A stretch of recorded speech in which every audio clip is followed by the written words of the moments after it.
their initials into the rental agreement that shows that they have automatically agreed to those things. Everything else is important, but those are the big things. So those are the field codes we use.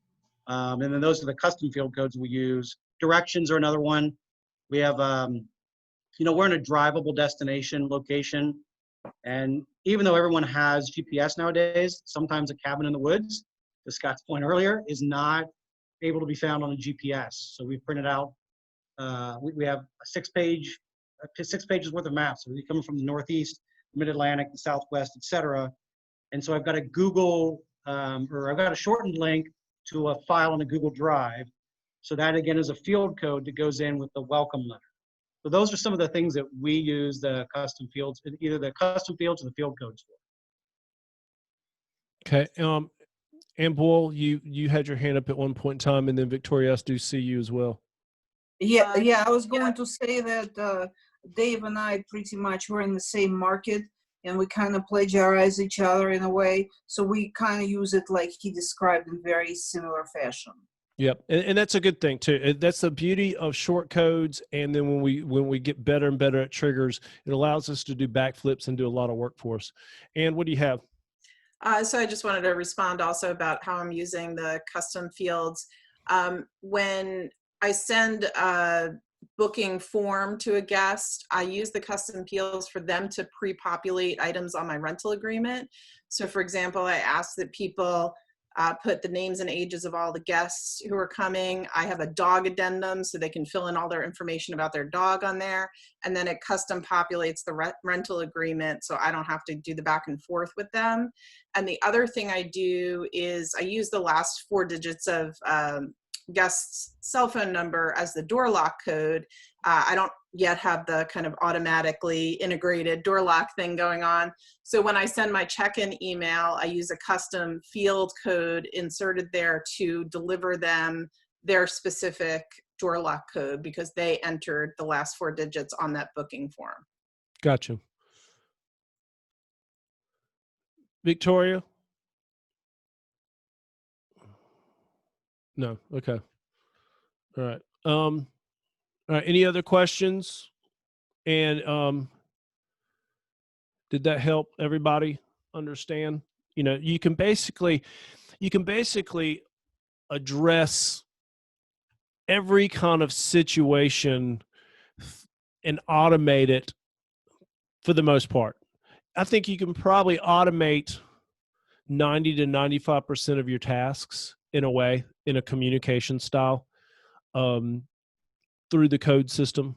You're just, Emmeline, you're not going to know until you get in there and you build some things that you're like, oh, this is a no-brainer to me. And then you get 10 people that you're shaking your head at going, I don't understand what they don't understand. And then you're going to have to just do it again. It's just it's a trial and error. And that's what, Dave and Victoria were saying is they've stolen from each other to learn what works best and how to communicate well to them, because it's just the trial and error of, again, I've probably written instructions to get into the doors of those studio apartments. I bet I'm at my 4th revision. And when the guy showed up the other day and he couldn't figure out how to open the lock, and then, it clearly states that there's 2 different codes and everything else, and he was still baffled. I had to put it all, make sure 100% was all in one email and was laid out A, B, C, D, period. And hopefully I won't have to revise in the next 6 months. Scott, I think to your point about stealing from each other, which Victoria and I are not ashamed at all of doing that, but one of the things, so we're both in a destination location in the Midwest, and we've been lucky enough to have a lot of owners come together in groups. And then we further have a subgroup for owner res using owners within our region. So anyone that hasn't done any networking within your area where your properties are located, I would encourage you to do that, because the support that you get from someone that understands your market, your customers, your whatever, is much more important than just the broad brush that you get from the Say No group. It's valuable, don't get me wrong, but when you have someone that understands your silo in your region, it's pretty valuable. So if there isn't a group in your area, I might suggest starting a Facebook group, joining some networking, going to the chamber, whatever you can do to find other like-minded owners. And then from there, you can find the other owner res owners in your area. I mean, that company's gone through explosive growth in the last 24 months. I'm sure there's people that are in your market that are using owner res that you Man, would benefit from knowing. I just brought them a company down in Myrtle Beach that has over 60 properties. You know, she was going, I don't know, should I get a Lodgify and here and there? And when she came back and I sent her the video, luckily they're now starting to make some videos, you know, and I sent her the overview and she's like, you know, she came back and thanked me profusely. You know, there's a learning curve here. That's why we're all sitting here. But once it starts to click, and so I guess I have 3-ish months or so into this. Trust me, I was angry at this thing when I first got started, you know, just trying to figure out how the software thought can be a little frustrating. The user experience on it is not necessarily the best.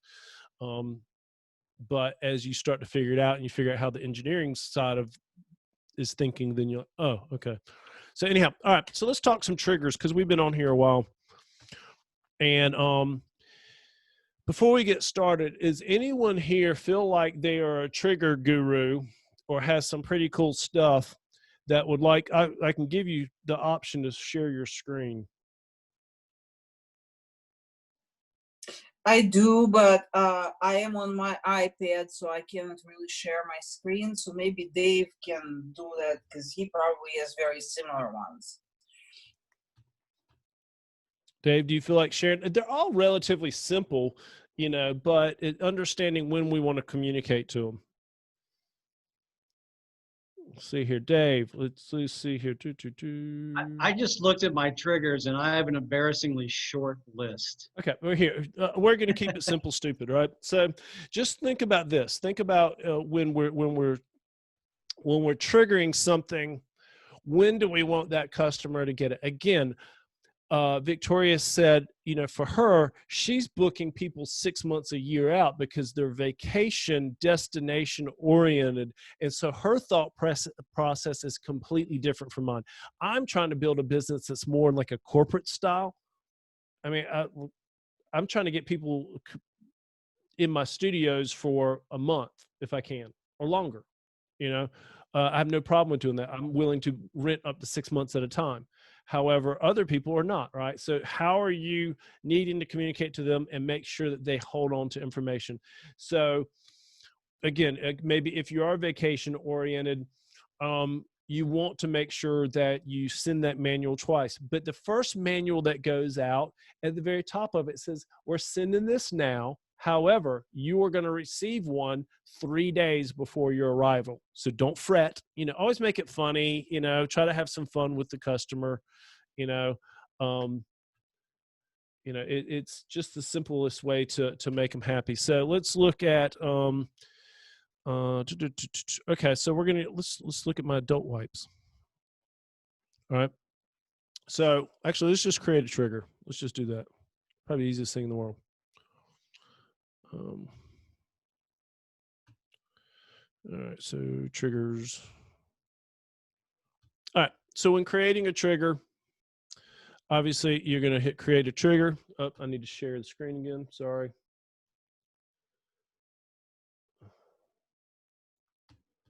Okay, there we go.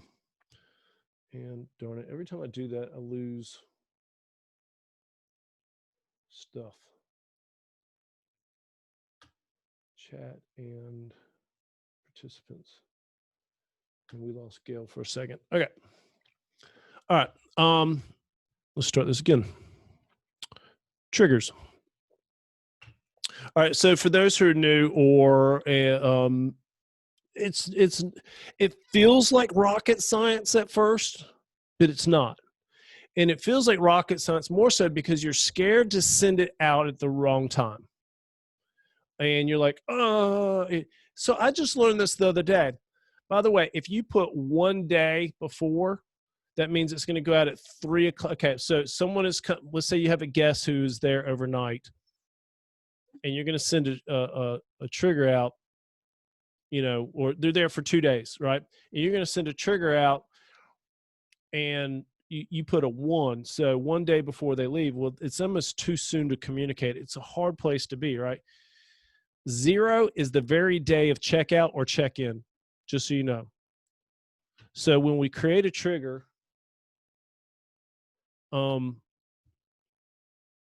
booking is created on, all right? So let's just say on. You know, we choose our template. I'm not going to start changing my templates around. I will really mess myself up. You can then set up, well, when do you set this trigger out? So for you guys who are vacation rental and you're going further down, you know, your payment cycle is much longer than mine. You might see, for me, everything I have said is doesn't matter, because I don't have you communicating to me that far down the road. But actually, now I think about it, might need to build a trigger for the people who are booking for graduation next year. So I need to set up a trigger that emails out 2 days before they are, and then set a parameter if they are 6 months out, 8, you know, whatever, right? So again, multiple triggers for the same exact email. Dave, is that possible? Do I have that right in my thought process? Yes, you can. There we go. Dave threw his voice. I'm sorry, this is Victoria. His alter ego, I guess. Hey, you be eager all you want, Victoria. It's okay. All right, so you can set it up. For me, I just doesn't matter, right? That's just me personally. But for you guys, it might be that you're waiting for, you know, a 0 booking total, or, you know, that they've made their down payment pay, you know, on it, whatever. They've given you something. Okay. Well, I give you an example. I have a trigger to send them the door code.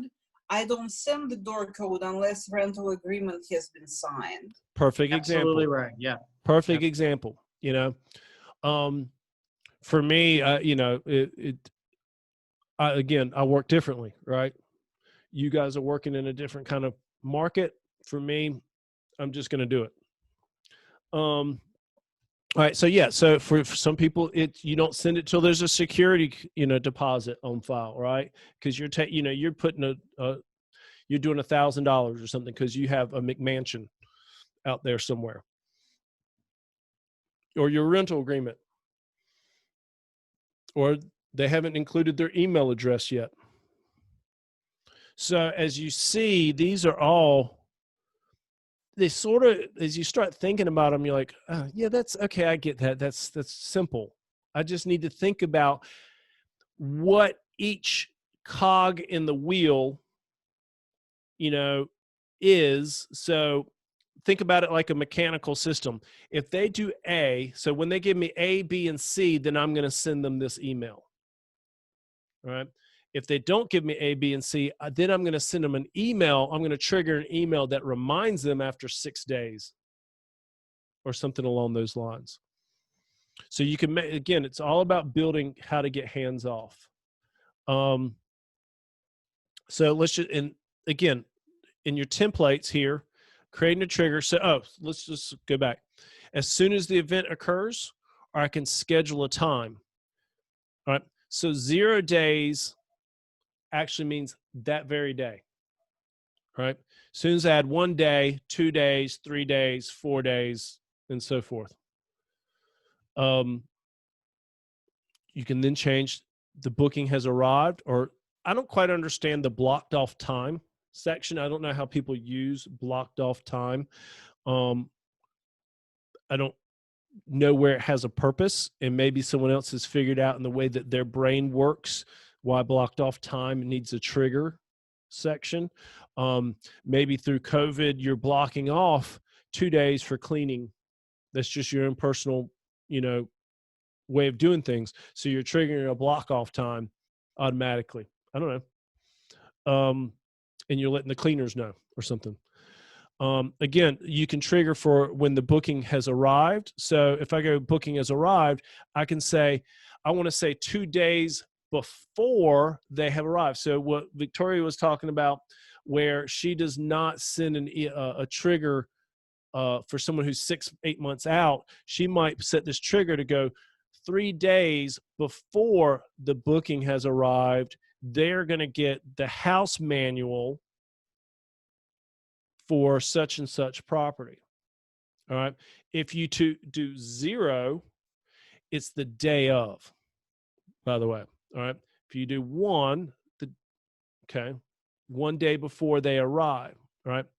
See, this is where this really needs to change, and hopefully we'll get a time. We'll be able to place it at a specific time in the future. That will help immensely. All right. Now, let's think about, like, we're looking for a review, right? So 5 days after they've departed, all right, I want to send you the review email because you haven't done it yet. All right. Or maybe it's, this is where triggers get interesting when you're sending triggers inside of the booking. For me, my bookings are 1 day to 6 months. So I would have to set up a very complex trigger system to get this thing to deliver properly. However, if you're booking for a week solid and that's all you do, this is simple, right? So let's say you got a vacation home at the beach, and you only do Monday through Sunday, and trash is on Wednesday. So if Monday's your 0 day, so you could go on 3 days after they have arrived. And so if I'm correct, and you had a trash email to say, hey, please take out the trash, right? That should hit at 3 or 4 o'clock in the morning, and they'll wake up to an email. And so I would then personally build an email at the very beginning that says you're going to get a couple of emails. One of them is about trash. If you'll wake up every day and just check emails to make sure that we're not communicating to you, because we want to, and you just couch it as, we want you to enjoy yourself. We're not going to pick up the phone. We're not going to hassle you. Just check emails. And one of them is actually going to be a reminder of trash day.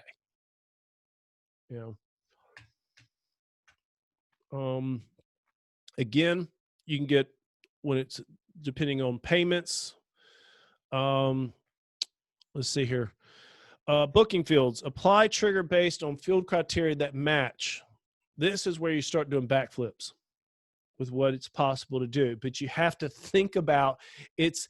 You ever ask anybody to explain to you how to actually make a peanut butter and jelly sandwich? Anybody do that in school? It's actually harder than you think, because we're just used to making a peanut butter jelly sandwich. But if you have to specifically tell them, like this person's blind and has never done it before, so you got to tell them, pick up the knife, get the bread, every single step, and that's how the trigger system works. So if I get into a booking field, how many days before now? So let me look at a trigger. Let's see here. Where's a trigger where I did something? All right. So an example being in my triggers is, where's my discounts?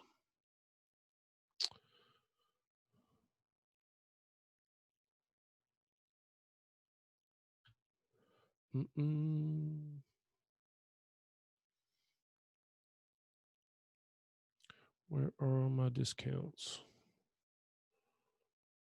Okay. Anyhow, let me just build one. All right. So if you're going to do a discount in a certain section, so for me, I use Price Labs, and we've also seen that a lot of people here are using Price Labs for dynamic pricing. And one of the things I do is I start discounting pricing at 15 days out from the current date. So if I have open calendar 15 days out, my pricing starts to drop automatically. So I build triggers like I built a trigger that said that for bookings over a month, they have to be 15 days out, because I don't want to start giving them a discount, because I'm about to give them a month-long discount, right? So when I got down here to the booking criteria, I had to do, let's see here, number of nights. Hold on. Departure date.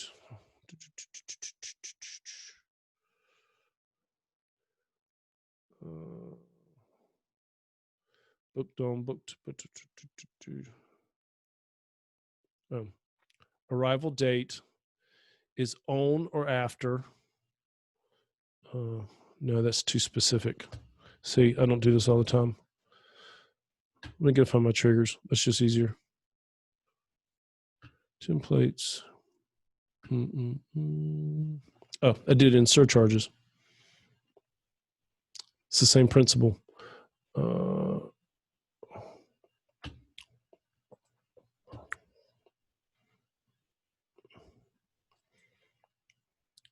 It's the same principle in triggers here. All right. So I want to make sure that at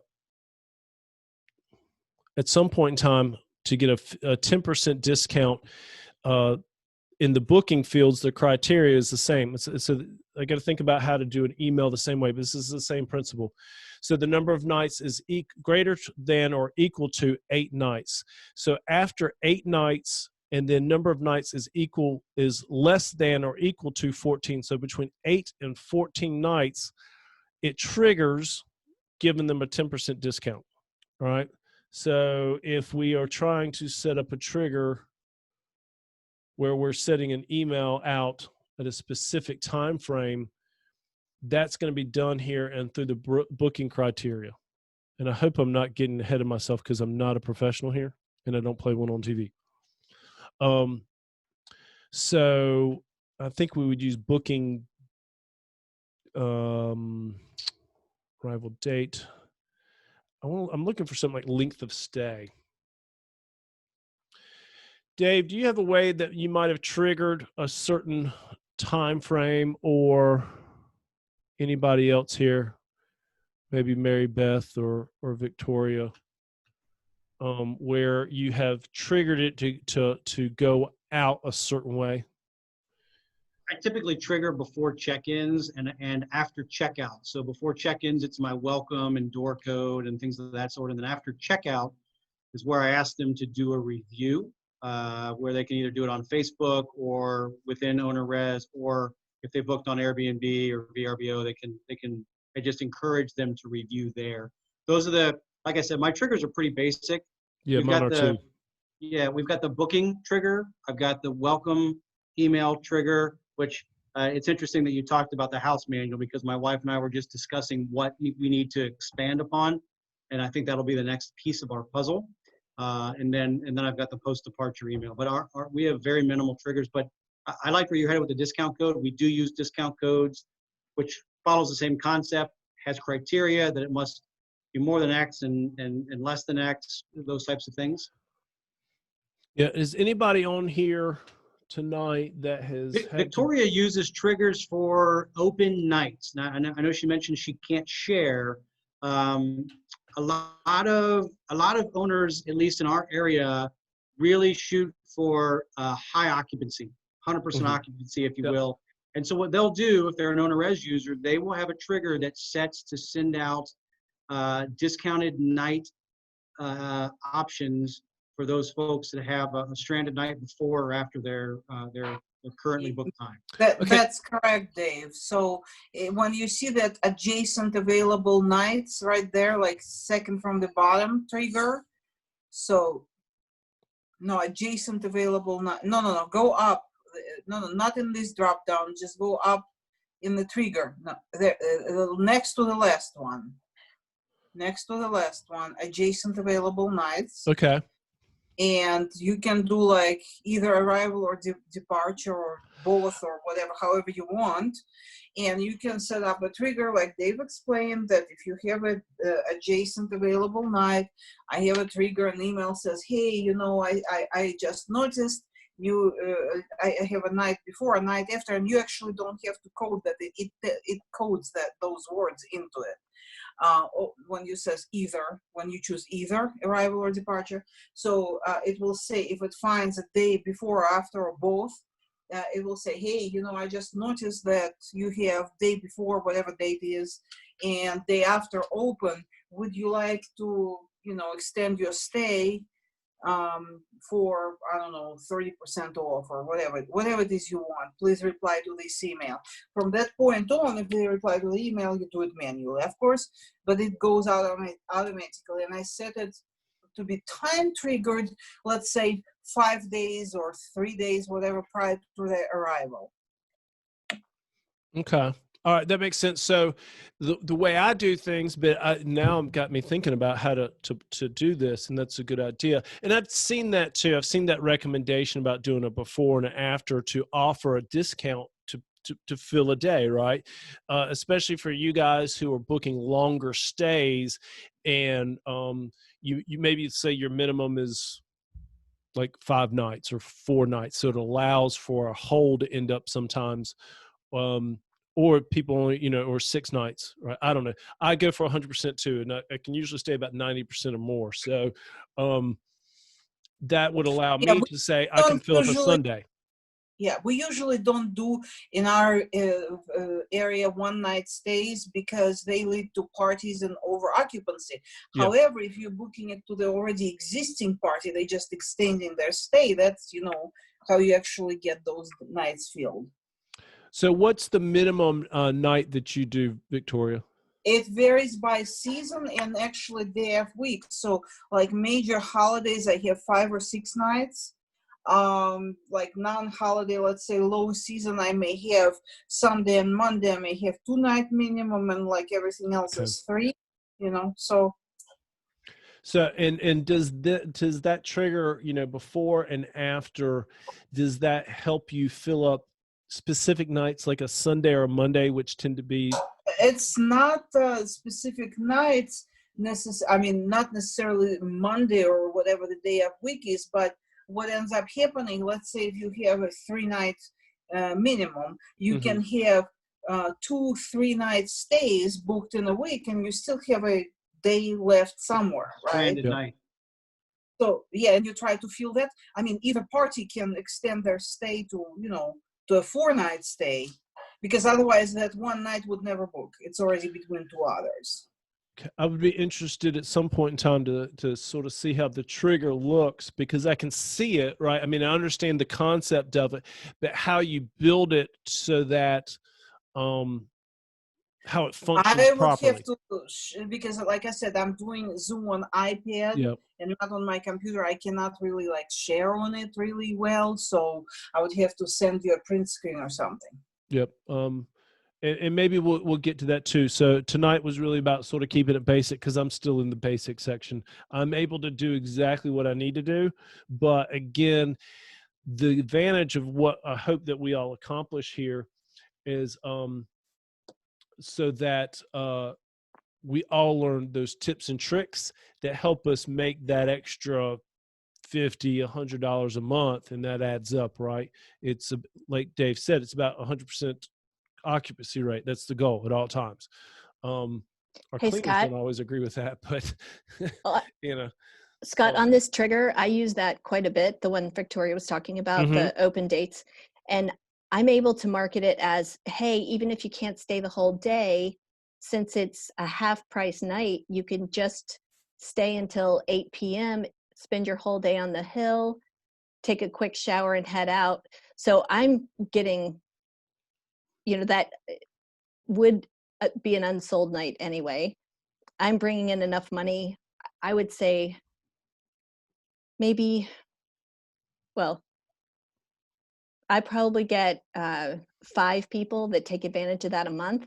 Oh, wow. Over 6 over 9 properties. So, I mean, 1 per property per month. So it's not a huge number, but it's found income that otherwise would be lost. And often the guests don't even stay overnight. They bail, and then we're able to clean and turn it, which, you know, is a win-win for me too. Yeah, definitely. And that's the key too, right? Is how to capture every dime we can.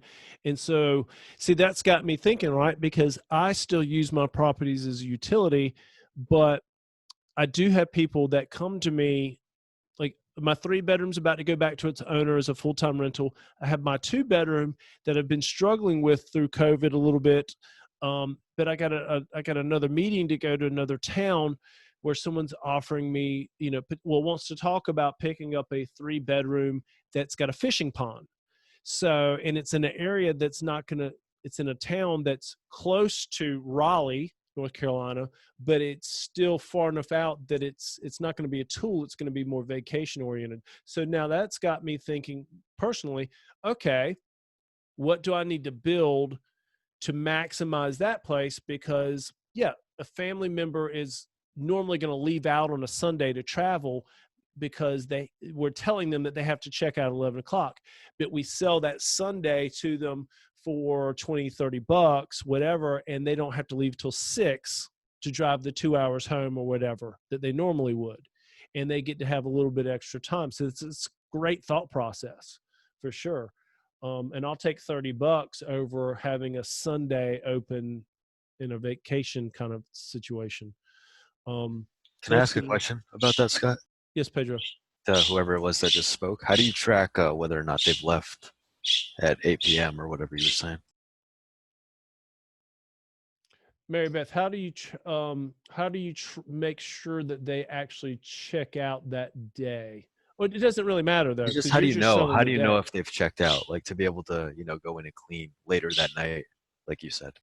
Yeah, sorry, I had you on mute and I was pulling up a screen snip of what my trigger looks like so I could share it. I use digital locks so I can track what time they lock the door. I also have security cameras outside and a crew on the ground that does a post checkout inspection. We wouldn't usually do the inspection at 8 o'clock at night, but I can tell from the cameras and the locks. Cool. That's great. Thank you. Yeah. Unfortunately, I have fake locks or fake cameras and stuff. They believe it though. They do. For a college town, I haven't had any party issues. Okay, so again, when also with your triggers as well, make sure for the new people that you choose. So keep your triggers first simple. All right, just make sure you are communicating basic messages.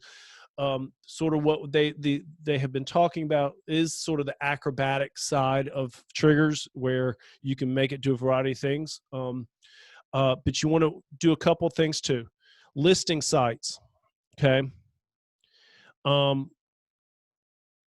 So all the listing sites, now there's a lot of listing sites that you may or may not be connected to, but this is my own personal site, right? And so if you guys have your own website or whether it be through OwnerRez or your own WordPress site or whatever, make sure that they have hooked that up to OwnerRez. And also too, you want them to if you're using an email from that site. So I use Microsoft 365 email that is my web domain. I made sure that all my email triggers come from my actual web address, right? Come from my email, not through an OwnerRez generated email system, because then the customer feels this is more legitimate. So have them send in your email and they will verify it, and then you will start. OwnerRez will communicate through your actual email address. Again, so here's Airbnb. You want to make sure that, I'm communicating these emails and on Airbnb. I still haven't figured out Facebook yet. Maybe one day if someone knows actually how to set up Facebook, that would be great. I don't think you can anymore. There's HomeAway. There's Halfy for those who are on Halfy. So make sure you choose what websites these emails are triggered to go out too. Because if not, they're going to go to nowhere. Okay. So again, listing sites, you can do them all, everything but. So maybe I'm sending an email that's based towards, goes either to my website or maybe just goes to booking.com, right? So you choose specifically where that email is going, because over time you'll probably build emails that speak to a specific crowd. What property? All right, so that's simple, but it's everything. So here's all my properties. And then for those who have seasons, I don't use seasons because I use dynamic pricing, so I don't need seasons for the way I approach things. But for those who are vacation markets, I'm sure you are. Even with I use dynamic prices and I do use seasons. What seasons would do if you use them with dynamic prices, you can using the seasons, you can define, like, maybe you don't want them to be checking out on Saturday or something like that. So that you can define on seasons still. Interesting. So Like that sounds like a lesson for later on. Okay. To understand exactly how to maximize the software to do what you want it to do, to communicate to you and explain to you. And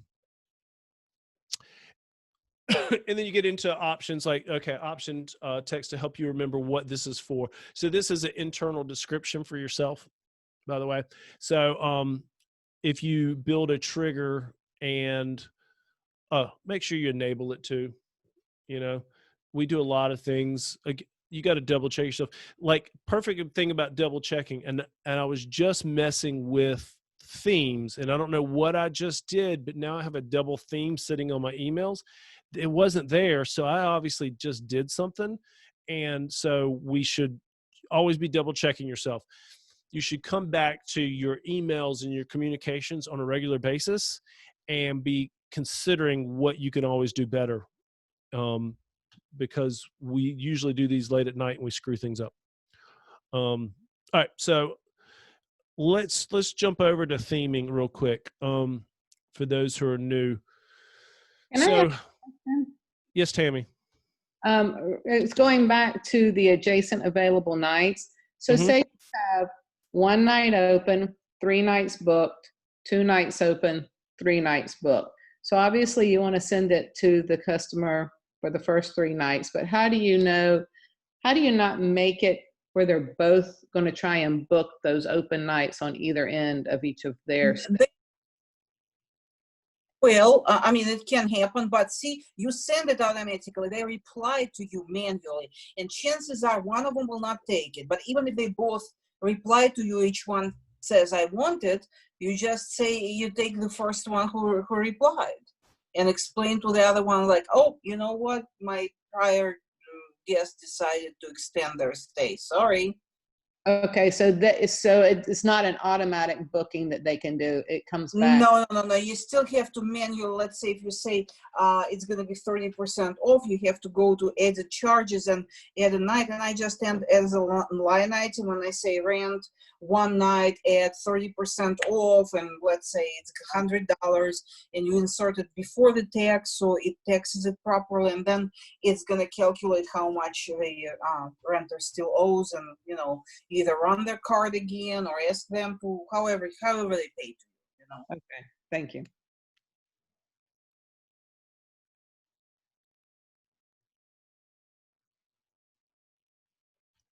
Mary Beth just sent her upsell trigger. If we can get this thing to open, we'll be good. Where did it just open? Oh, it just opened. I will say that I used to be an English teacher. There's some grammatical issues with trying to how to word. The way the trigger works, you can send it out if there are single nights or multiple nights. So the verb tenses are hard to work around. I know that sounds lame, but I just don't like sending out email that's incorrect, grammatically incorrect. But you guys, I did eventually try to, I think I got it sorted out, but just be aware that that's kind of a sticky wicket. if you do decide to do the upsell. Okay. I was going to look for my grammar Nazi photo for you, but all right, cool. All right. Okay. So let's see here. Dang, that's very long. All right. Well, what all did you send here? Oh, we're in all kinds of stuff here. Hold on here. All right. So this is what the email looks like when it goes out. Is that right? Yeah, that's what goes to my guest. Okay. And So I this is didn't good. erase their name there. Sorry. So don't. You know what? I don't think anybody here cares. So let me ask this Adventure Refined, is this a theme or is this a picture that you've inserted? That's a theme. That's Okay. my summer theme. Okay. All right. And so that's another thing too, is using bold and italicized. So, all right. So when an individual, all right, the way that when you're marketing and you're selling to somebody, and it all matters. When sentences are written in all caps, when there's too much of all caps, the brain shuts down. So people stop reading. So where it's good that it says Adventure Refined here, right? That's beautiful. The brain works with that. But if we write whole sentences in all caps, the brain wants to shut down. The brain actually likes when you capitalize every single letter at the beginning of each word, which is interesting. I don't know what the difference is and why that works, but it does. And then she made sure too that the whole message is, would you like to add an additional night for 30% off the usual rate? And that's emboldened. So you can remember, we can also use colors too. So there's a lot of flexibility in your email. So make sure that your specific selling point, your user proposition is out there, right? It stands out. What's in it for me?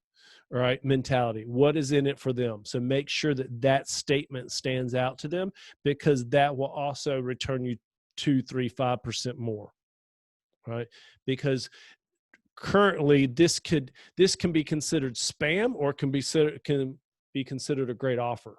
It just depends on the individual. So you want to make sure that that person who's only going to take 2 seconds to look at it sees exactly what you're selling them.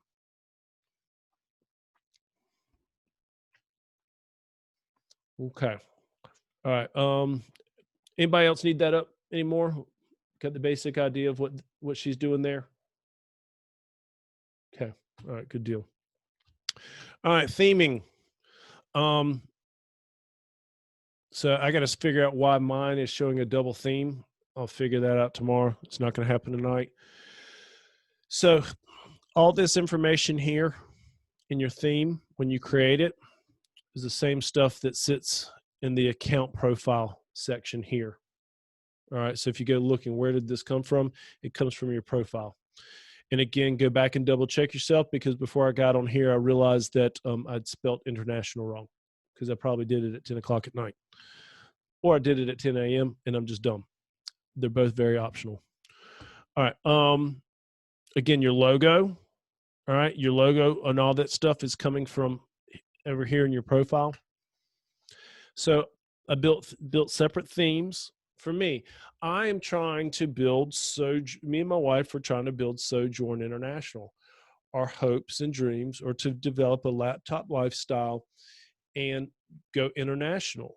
We were supposed to be in Panama, starting to look at doing this same business in Central America, right? And so it's important for me to create a brand. We took all the OTA platforms and we made sure that they say Sojourn on them, and they don't have us anymore. We're just taking a different route. Some people are taking the more personable route, and that's fine. But this is where you can make sure that your emails are representing you and the brand that you're trying to create. So that's what's important. Whether you just want a comfy, high and welcoming and make them feel good brand, or you're more going to more of a corporate kind of travel style, like we hopefully are developing towards. This is where you do that. And again, this is the same principle as what we did to create an email. You just, you come in and you just start, building it the exact same way that you would a Word document or anything else. I'm in certain pictures, fields, that kind of stuff. All right. And so what happens is now that my emails are verified, all my emails go out with the signature line. So I look more legitimate. That's the goal. Hey, Scott. Yes. Quick question on that. I just recently integrated, and when I was talking to Verbo, how do you delineate the emails that may go as an auto response to your guests from Verbo versus direct without crossing any of those lines of branding with your website that could violate the TOS? That's a good question because I just integrated too, and I hadn't even thought about it. So I will be thinking about that over the next 2 days and making sure that I do not shoot myself in the foot because Airbnb and Verbo and everybody else are cracking down on it. Now, yeah, so my email system, Sorry. no, okay, here's how you do it. Here's exactly how you do it. All right, so when we get our emails right here, down at the bottom, you see this theming, non-theming, and then I got to see it. You'd have to create 2 of these exact emails or 3, right? So you create one that's non-themed that goes out to Airbnb and Verbo, goes out to those people. So anything that's an auto reply through that system. But see, what I do is, and this is why we have renter agreement, right? So once you capture an email in the renter agreement, you now stop communicating through Verbo and Airbnb and stuff. You're communicating directly to that person's email, so it doesn't matter. So when you're building your email, and I'm glad you said that, I need to look at what my first contact back to that customer is and where I'm branding accidentally, and make sure that I take the theming out. Am I making like your auto email with your rental agreement should be non-branded. The initial one that goes to their system. Yeah, you're right. Did they tell you guys at support that you can't send out information with any branding? Well, because that's new information to me, and it's giving me a little bit of a heart attack. Yeah, my integration rep told me that. I asked how. I kind of played dumb because I wanted to hear what they would say. I said, how does it work with communicating with them since I do have, a personal website? And they said, well, you're not allowed to, have that branding in any of your communication. And they said, if one slips up, we're not going to, have somebody policing you to the point they're going to shut you down, but just make sure that if it's a VRBO customer that they don't have your branding on it. Yep. So we need to, I need to go into, I'm a little confused about the integration as well. I'm in the process. I integrated VRBO and I'm doing that with booking.com where I'm taking payment the whole 9 yards, right? I'm building my house on my land the best that I can and getting it out of their land. Because they proved to us in this past bit where we stand in this process, right? They'll cut our head off in a heartbeat and not think twice about it. Because people will keep standing in line to work with them. And that's fine. That's fine. But, that's why we're all here. We want to become better and learn how to build our house in our own land. And eventually, hopefully, the most of us will eventually get, well over 50% of our bookings from direct. That's my goal, So I'm glad you brought that up. I hadn't even thought about that. I thought about it with Airbnb. But I had not thought about in the way of my emails having brands, and if that brand is going back to that initial communication through Airbnb and so forth, because Airbnb just came out and said no, and they're very strong in that no. So Well, it's funny because it goes back to not being able to have any links in any of the emails back and forth through the platform. And I did notice that somebody had a great idea, put your name of your website without the .com. So we're Barry Woodsy Cabin. So, in my first part of the description, I say, come visit Barry Woodsy Cabin. And I've had some smart people that have found my website that way. Yeah. But You I've gotta also get noticed creative. people putting that in their titles, in the main titles too. Yep. Yeah. It's all about getting creative. Your forms. So this here should show up at the bottom of my legal.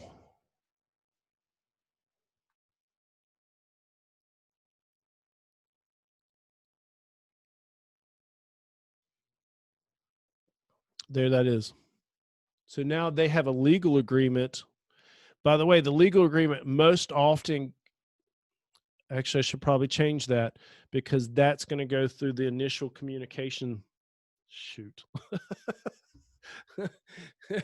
It's going to go through the initial communication because I don't have their email yet until I captured. See, that makes me mad. All right. You see, this is where branding can go, though. This is the theming, right? In your forms, right? So maybe I do this inside my units as well. I try to make sure that they have this same information over and over and over. All right. Lesson learned tonight. See, I'm glad I showed up. Thank y'all for inviting me. All right. Again, back to theming. So that's at the bottom of the legal agreement. This ends up on any forms. It's the same. So who uses forms outside of legal agreements? Does anybody have any kind of form here? No. Okay. All right. It's getting late. We're starting to dwindle down on people, which we should probably wrap this up. Owner statements too. Again, header and footers for them as well. So your header is going to be top of the email like we saw here. All right. And then footers, obviously, like a signature for those who are trying to create brand. I think that's really it for tonight. Anybody have questions lingering?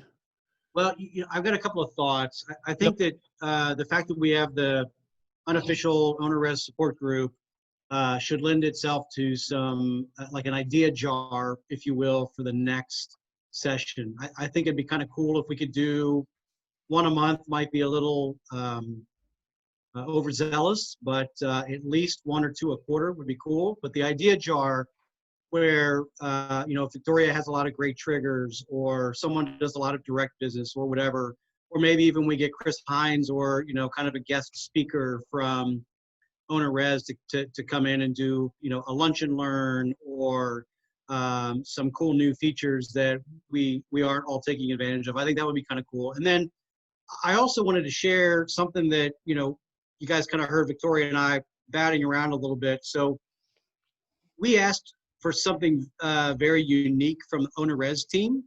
And I wanted to kind of share with you guys what they did for us. If you don't mind, I'd like to kind of share our screen so I talked about finding people in your area that are like you, that are vacation rental owners or whatever. And then I talked about finding those, the subset of those people that are, that use Owner Res. So that's exactly what we did. So when we did that, I make this big. So when we did, all right. So when we did that, can you guys see my screen? Yep. We went to Owner Res and we said we have 35 owners in the Smokies. So just to give you guys a profile, if you don't know what the Smokies is, it's like Myrtle Beach without the beach. It's like Destin without the beach. There is a lot of things that you can do that are very touristy. There's a lot of things you can do that are very off the beaten path. But the net of it is, between condos, chalets, cabins, on VRBO, there's about 10,000 properties in a 30-mile radius. And then there are property management companies on top of that. So the competition is pretty fierce. Standing out on your own is difficult to say the least. And a couple of years ago, as Airbnb came on and VRBO's restrictions started tightening down their vice grip, a couple of regional sites came up, and they did pretty well in the Emerald Coast. I think they do okay up in the Mid-Atlantic and in the Northeast. But in the Smokies area, I mean, nobody could make a run at it. It was VHRO, I think it was. That network tried. They got maybe 35 properties and they disbanded after 2 years. The folks that do ECBYO are trying. They've got maybe 50 properties and then a bunch of property management companies. Long story short, we went to OwnerRez and said, we have 30 owners with 50 properties. Will you create a widget just for us? They did. And now we have a website that's just for those owners, and we're encouraging more and more people to sign up for OwnerRez every day. So literally, this is just the widget and just the ribbon calendar from OwnerRez for OwnerRez users in the Smokies. So come this time next year, I expect this to be double or triple. But what I want to do is give you guys another reason to love OwnerRez, but also don't be afraid to ask them for something that would benefit you or benefit your area. We didn't ask them to build anything new. We just asked them to customize a widget with properties that are not connected. So they connected a bunch of disparate owners into a single widget. So I thought this was a very cool thing that was worthwhile sharing with you guys, because it may benefit you if you're in the Mid-Atlantic or, you know, on one of the coasts with a bunch of other like-minded owners. That's very cool. That's very cool. And that's I got a strange notion from what I'm learning is that things are going to dramatically change this year, where we're going to get the bells and whistles that allow us to go into the next level. I'm learning that if they build it, it's built right. It doesn't break. So far, so good, which is good. That's pretty cool. So who manages the site? You know, because you could show us the calendar. Yeah. So the site's relatively new. What we did, let me show you my site. So what we did, you share the page on your site. Yeah, the widget was built. So Victoria kind of led this charge, and the widget was built, I don't know, probably a year ago. And what we did is everyone that was a participant of the widget, you were obligated to show the multi-calendar widget and the search bar on your own website. And then we got this idea that if someone had a domain that was available that we were willing to give up, it was actually a pretty good one, Smoky Mountain Cabins by Owner. Mm-hmm. One of the other OwnerRez owners was willing to give that up. So Victoria, this other owner, and I spent time building out a Facebook page where we'll do featured cabins daily. I mean, this is, you're seeing the product that's a week old. We've had the widgets on all of our independent sites for probably a year, but this particular site is a week old. And so one person owns this. As you can imagine, it's not a lot of work. I think Victoria and Janice and I probably spent the better part of 3 hours one day on Facebook chat, figuring out what it should look like, getting it built, publishing it, and away we go. But once it's built, the widget is managed by OwnerRez as we tell them to add a property or add 5 properties or do whatever, and it's static. The site itself doesn't need to be managed or maintained or have anything done, because once I click on any given property, and here's one of Victoria's, it takes me to Victoria's website, and then I book directly with her as intended by the OwnerRez model. So, you know, I think that this was really just to give you guys some ideas about what the art of the possible is with OwnerRez and the team there and how flexible they can be. At an idea that Victoria had 18 months ago, it took them maybe 3 months to understand what the idea was and what it could become. And then here we are today with effectively our own little regional website that doesn't cost really anything. We ask for every property that's listed here, $5 per property per year. That covers the domain registration and the hosting of the website. Cheapest regional property listing site you're going to participate in your vacation rental career. I'm jealous. Next question. Does everyone have to have their own website to go to list on it? Yes. but you would probably want to, because how else are you going to take a direct booking through Right, OwnerRez? So Right. you're better off having either a website or something hosted at OwnerRez. Right. Yeah, would the OwnerRez website, hosted websites work on this? Yeah, there's Yes. a few on here that do. I don't remember which ones off the top of my head, but the short answer is yes.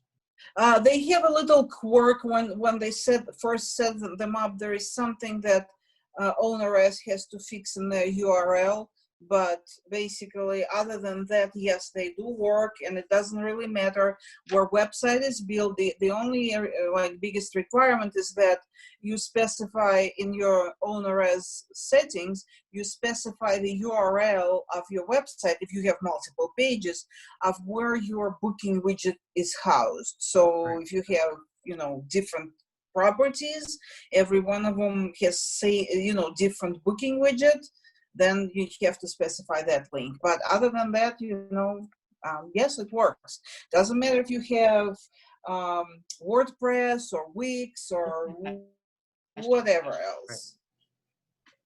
Very cool. Very cool. All right. So we've been on here a while. As a whole, how does everyone feel about how this first try went? Yeah. It was great. You were the one that was brave enough to pull it off. Good job. Yeah, I was trying to do it, but then I kind of chickened out, I'm bummed I came late, but just a little time I was here, it was awesome. Yeah. Well, unfortunately, stupid me told everybody I'd record this, and I recorded about maybe a third because I got excited about everything, but they'll get over it. We've already had a few folks in our group ask for a recording, so if you share the link out and you're, just tell them that they should have showed up like the rest of us. Yeah. I mean, for those of us on the East Coast, it's 9 o'clock. It's like 10 o'clock. Yeah, no. Yeah. It's 10 Can I o'clock. ask one more question? Yes, ma'am. It may have been answered at the beginning. I came in about 15 minutes late. And I heard y'all talking about the locking, sending the codes automatically with your triggers and everything.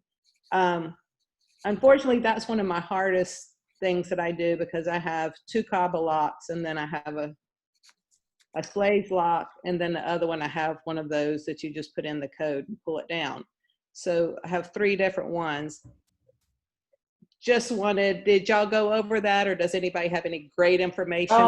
Actually, I don't think we went over that, but somebody was just on the unofficial, whatever that the group thing, and I just looked up what locks it integrates with.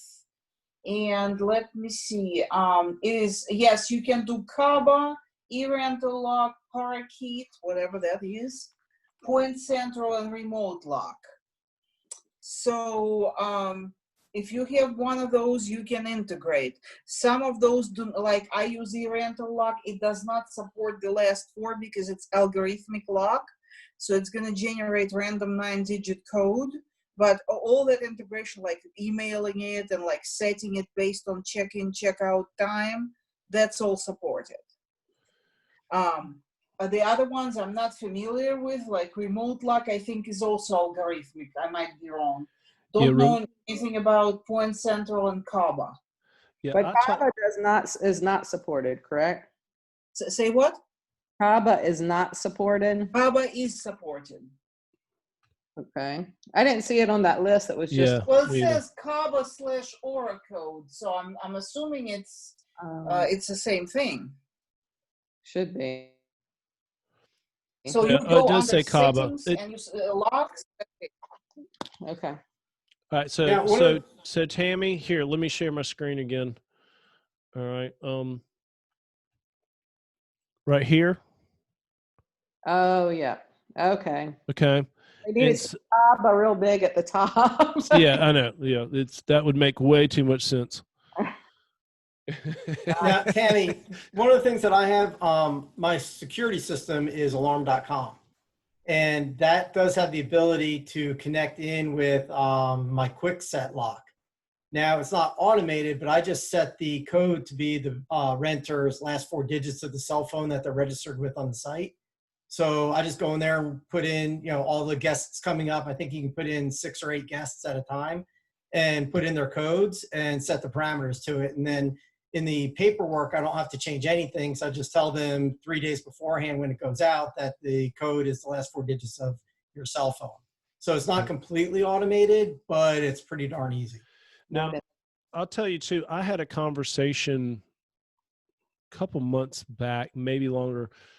Okay, I currently use August Locks. A lot of people are very familiar with August Locks. It's highly recommended, and because at one time they plugged in, Airbnb automatically kicks out codes for them.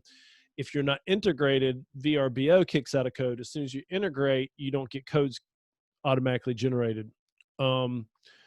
So I've been looking around. I had a conversation with Remote Lock, and I was pretty impressed because they're not a company that just does residential. They're the kind of company that does your whole office building. And that's why I think too that they're recommended here, by Remote Lock, by OwnerRez for their locks they have locks that are $500-$600, but they also have ones that are like $250, and that's sort of what we're sort of used to seeing. And then if you get the OwnerRez 50 code, you get $50 off. So you can sort of get a lock down to that $200. Yes. Yes, ma'am. I talked with them this week. You can also use locks you've already purchased if they integrate with them. So like the Schlage N code, you could just buy off Amazon, and so that's one of the reasons I had talked with them originally. So they get your mic's a little low. Will you get a little closer? Sorry. So they can use locks you already have. So if you have a Schlage N code, or for example, I have a Schlage Z-Wave. If I buy the right hub, they can integrate with locks you already have as well. So that's one of the reasons I had looked at Remote Lock. Okay, I will chime in about eRental Lock. As I said, it's algorithmic. That means it does not require Wi-Fi, it does not require hubs, it does not require power. It has its drawbacks that if you have to cancel the code, you have to do it at the lock, and also that the original code is 9 or 10 digits long, but the renter, when they check in, they can change it to their own whatever they like code, okay? I like the KISS principle, which is, keep it simple, right? It integrates real well. I have 3 or 4 of them. It sends out automatically. It's based on a bulletproof Schlage they only do a couple of models. I use BE365. If you already have that existing, what they call the numeric deadbolt or something, you can just buy a chip from eRental Lock and just replace a chip inside the guts, and it will work. You don't have to pay like full price, which is like $280 or something. So that's my take on it. All these hubs and things. I'm in the mountains. My Wi-Fi is spotty. I don't want to depend on it. So like whoever is in similar situation to mine, with all its drawbacks, the lock is bulletproof and you don't require Wi-Fi, power, or anything.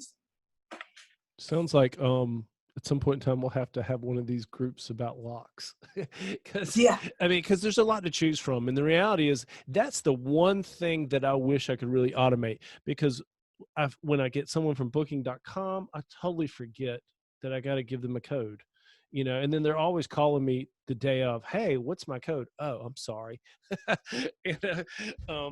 So yeah, we'll get to that too. Anyhow, it's late. Let's get out of here, people. At some point in time over the next week or a couple days, I'll put out a poll as to what we should do next. I did triggers and emails this first time because when I originally talked about this a couple weeks ago and then got sidetracked over some things, triggers and emails came up as being important.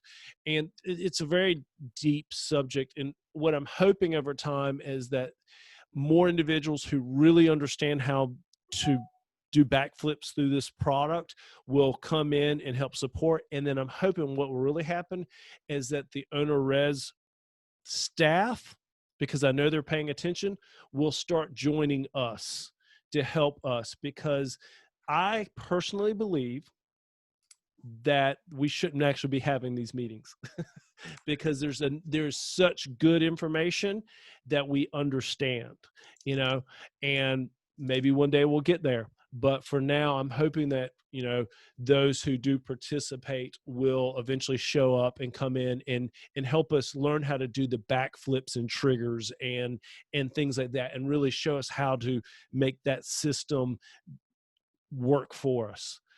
Yes, Emily Lynn. Okay, I know this might have been mentioned because I've been multitasking trying to do all this as we talk, but the email address issue where you're not supposed to include the theme or whatever, or your email address and website for Airbnb, you can set emails to not send until you have a real email address on file. So I'm going to change all my emails to that, and they're not going to get anything until they sign that lease and give me their real email. And that's in the triggers? Yes. And that is under. Here, let me can I share my screen? Yes, No, hold on. Let me make you a co-host. I can just share it in the chat too. I screenshotted it. No, well, I got you. Hold on. All right, I just made you a co-host, so you should be able to share. All right. Great find. Thanks. Okay, so hopefully y'all just see the not my million tabs. There it is. So I right got here, you. you can change it to has any email address or has real email address. So that's what I'm gonna change my triggers to for most of my emails. And if they complain that they haven't gotten anything, then hey, check that email one more time. Yeah. So, do your your RA can renters? have. I'm sorry, your RA can have the any email address, and then you have everything else triggered with. Exactly. And I'll take my theming off that initial email and my lease or renter's agreement. So See, that's perfect. See, that's exactly why we're supposed to be here tonight. yay. Mm-hmm. All right. So cool. All right. So I hope everybody learned something, and at least got your brain thinking in different ways to maybe go back over the next couple of days and go, I think I can make that better. Again, look for in the OwnerRez group. I'll send out a poll asking, what you want to learn next. I sort of think, I guess your next step is, well, your communication. I don't know, maybe learning to use the calendar well. I don't know. I'll put some stuff out. Everybody has their own set of issues. I got plenty myself, and that's why I'm here.